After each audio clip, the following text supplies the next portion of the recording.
Told you that I only got 4 leads that converted for a client campaign, would you think that that was a bad campaign? You probably would think that that wasn't very good, except when I tell you that that person's average sale is $60 to $100,000 minimum.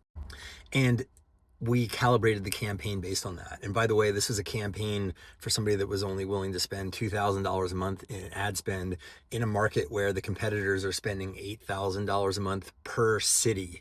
And this person gave us an anemic budget of 2,000 across the entire United States. Now, I know I've known this person for a very long time, so I told them this is not a sufficient budget. I couched it. I said, like, we shouldn't be able to win. And it took a long time because basically our budget is exhausted by the competitors every day competing. We basically stop showing ads after, probably late morning, maybe even mid morning.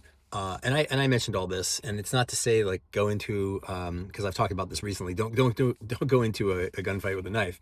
And I'm not saying this is a good idea, but despite that, despite these obstacles and these headwinds, over the last year, we've been able to help her convert directly from, in this case, a Google Ads campaign, 4 different clients that came in through this campaign. Now, it's not 4 different leads. I mean, there's been like, hundreds of leads, but this is a very, very high ticket item that this person is selling, very high ticket service.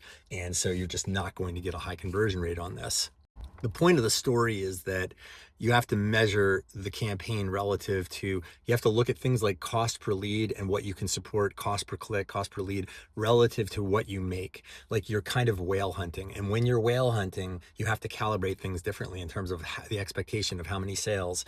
You also have to look at your budget versus competitors. You have to look at the competitive landscape, because you can't just go in and just say, people make these arbitrary decisions where they're just like, I feel comfortable spending, 2,000 a month on ads, or 3,000 or 15 or whatever it is, or 5,000.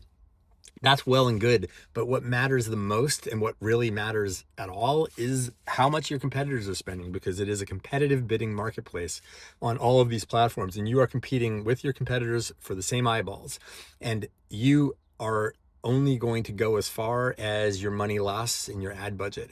And once that money's gone, then you're not going to show your ads anymore, and your competitors are. You're running a race. You can't stop running it. If you pull up short, you're going to lose. So just remember that you should be listening to your agency when they tell you this is what other people are spending, because this is something we can discern to some level, not exactly, but we can get a sense of it. And once you know that, at least what you should be spending.